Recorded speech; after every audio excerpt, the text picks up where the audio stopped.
Hello, I'm Momo. Welcome to the Part 2 video guide of Eden. For players who are already familiar with the third area of Eden, feel free to skip ahead to when the route starts. For our precious newbies, before we enter the storm, allow me to brief you on what's waiting for you inside and tips to get through it. Firstly, the raid storm.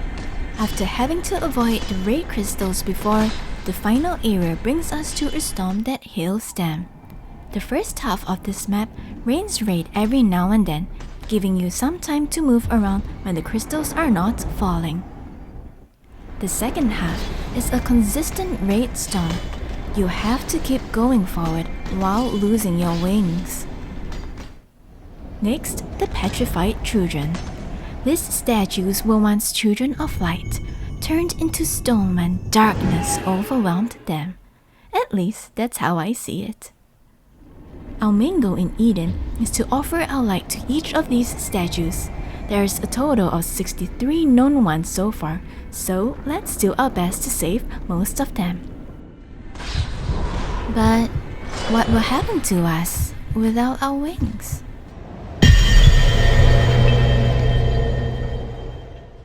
Eden resets once a week on every Sunday.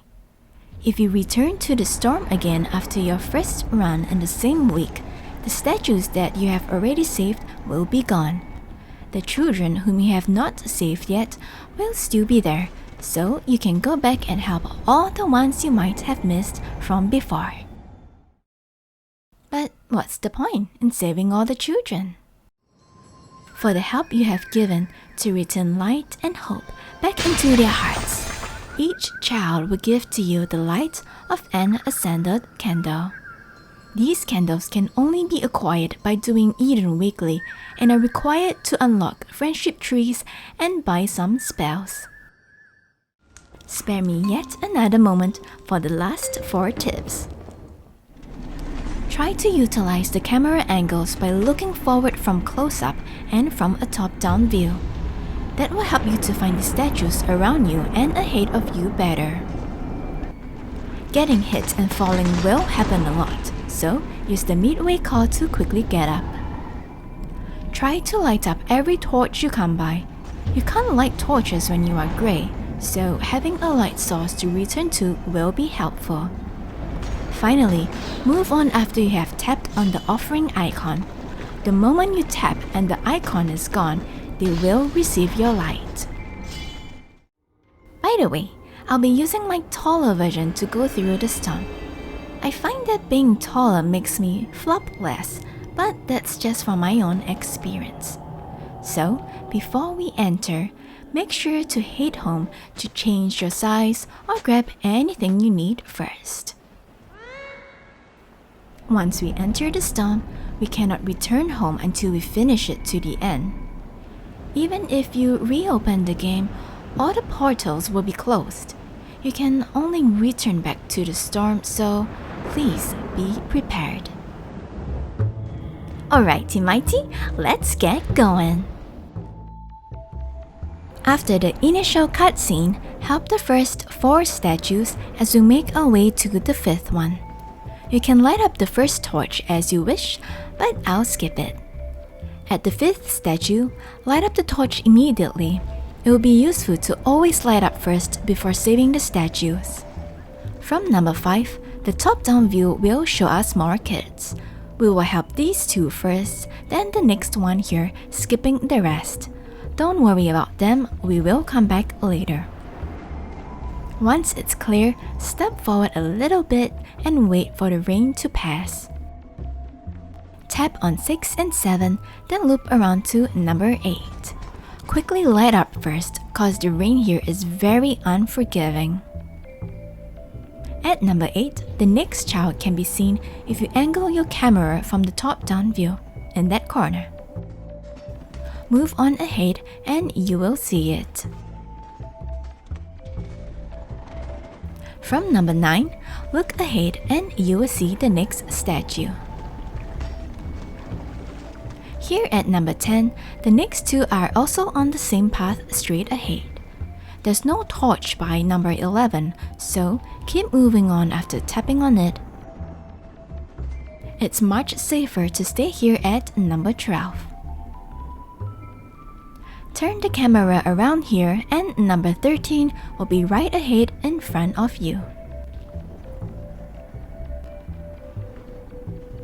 The rain here hits really hard, so be careful and always stay lit. When the hail stops, hop over to the next statue. From number 14, we'll help the ones on the right side first, then go for the left one later. Near to the three statues we are going to are the kids whom we have already saved earlier. Number 17 is the statue that we skipped right at the start, thus coming to a full circle.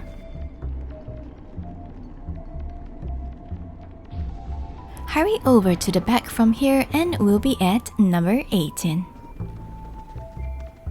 Number 19 is just right behind the rock. Quite easy to miss if you don't look around carefully.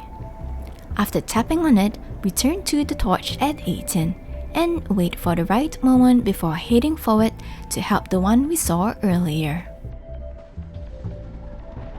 The loop is complete at number 20. From here, we will only be moving forward. We can see a statue from here, but the ones that we'll be going to first is behind. As always, hop off when it's safe. From here on, the next two is just right ahead. You might have to stop and wait by the torch to let the rain pass first before helping number 24.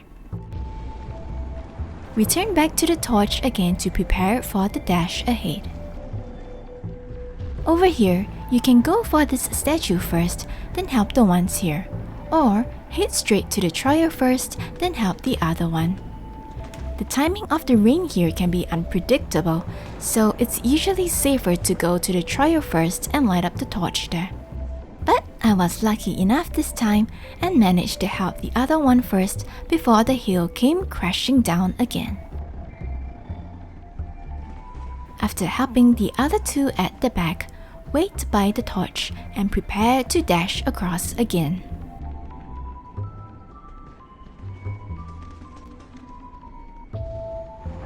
From these two, there is one more to find before we finish the first half of this area. Face in the opposite direction from the backs of the statues here. There is a small path that will lead you to number 33, hiding in the corner behind a pillar. Finally, return back to the previous two. Looking ahead, there's a torch in the distance which is our next goal. When the rain stops, leave right away, cause it'll start to hail again just before we arrive. We are now in between the two halves of this map. The second half ahead of us will hail non-stop. Now, before we enter, you should be able to help the last 30 kids if you have a little more than 80 wings left. If you don't have enough wings, you can skip the statues at the further end and go forward in a straight path instead. This will help you to save more kids while losing less wings in between. At the start of this second half, there is a child right by the entrance and two more to the left of it. When you are ready, let's go. Remember to Midway Call to get up quickly. Turn your camera to the left here and help the two kids. Then, turn around again and start making your way to the other children. Thankfully, there are no hidden statues here, so you should be able to see all of them out in the open. I like to move ahead by dragging the directional pad forward and tap hopping. It allows me to step forward faster compared to flicking. If you happen to have a device that makes Eden kinda laggy, it's not actually a bad thing. The lag helps me to fall less whenever I play on my Android device, so not a problem. From here on, everything is pretty straightforward, so I'll speed up the video until we arrive at the Sandhill.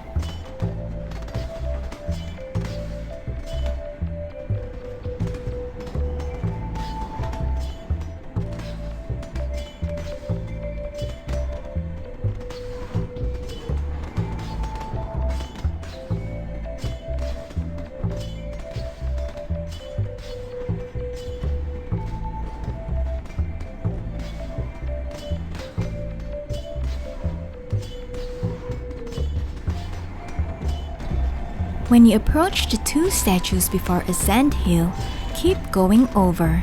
There are 3 kids left for you to save.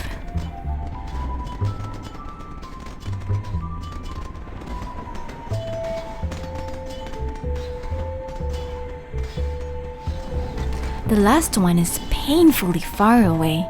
You will fall over and over again as you struggle to tap on the final statue. After the last wing has been finally given away, if there are any other leftovers, just chill around and watch the hill smack you in the eye. Eventually, you will be left with absolutely nothing.